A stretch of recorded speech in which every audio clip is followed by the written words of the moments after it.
Well, your first album has been released in July 2008. Second album, July 2010. There's a trend. Yeah, there's a trend. July band.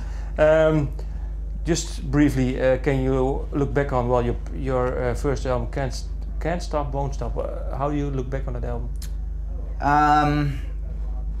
It's just a stepping stone, I suppose. I think it's, you know, we were really young, 17, 18, and just kind of thrown into it for the first time, and with a real producer and in a real studio, and on a independent label called Fearless from Huntington Beach, and it was kind of a blur. It kind of just happened so fast, and there's a lot of things that we learned from it. I think we want to make sure that we're taking not steps forward, but just steps in any direction after that, you know. So the next one came around that next July, or 2 Julys from then, and we went with Howard Benson in California as well, and then we were on Warner Brothers, which we are on now, and it was a whole new set of rules and things to learn from and follow. But what did you change? What has changed if you compare those two albums? From the first to the second, yeah? I would say more so we wanted to focus on the composition of the songs and making sure that they felt right in our hearts, and we didn't want to overthink it, but we didn't want to underthink it. I don't even think that's a word, but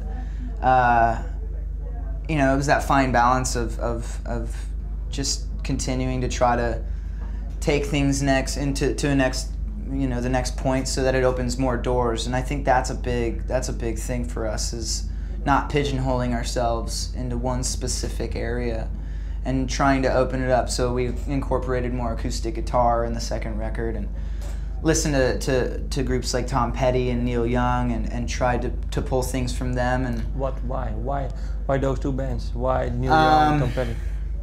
Because they've been around for so long, and you know, instead of emulating the things that are the flash in the pans, I think it's, you know, you would be kind of silly to not pull from that, and to notice how long it's lasted and how awesome it's been for them. I think it's something we are very, very aware of, and we want to strive to be just like them. So, what did you learn by focusing on their music? What did you learn about their songs?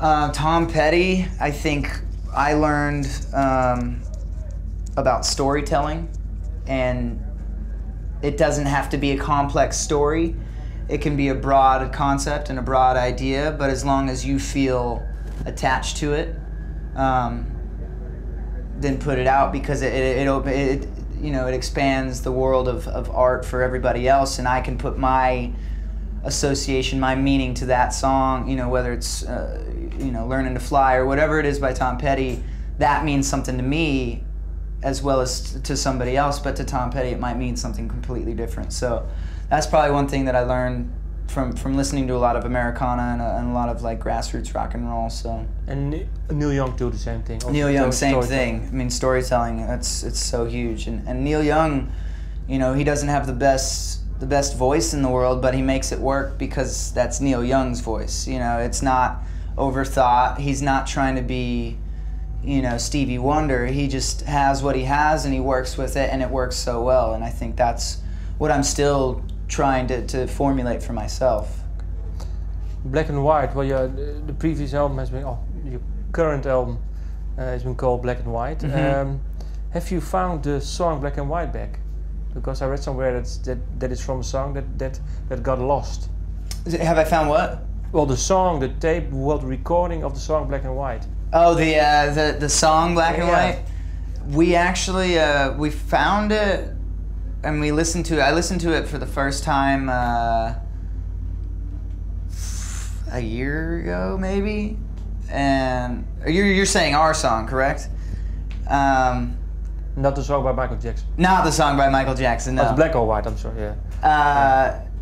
Well, we had a song called Black and White, and it just didn't make the cut. And we, yeah, it's not a very good song. It just didn't work with the other bunch. So we canned it, and we For good reason too. For good reason. Okay. It wasn't. It was very unpleasant. So, but it didn't get lost, because I read somewhere that the song was actually lost, and you Well, didn't have it was lost, and actually, I had heard it. I didn't even want to hear it when we found it most recently. I heard it a year ago, and then we heard that we found it on a hard drive about 2 months ago, and I didn't even want to hear it because I remembered what it was, and I just didn't even want to go down that road. So it was lost, and it was recovered, and I just want to make it lost again. I don't. Well, just destroy it. There's one button Yeah, on your yeah. computer. It's Just called hit delete or yeah. send it to the trash. Yeah.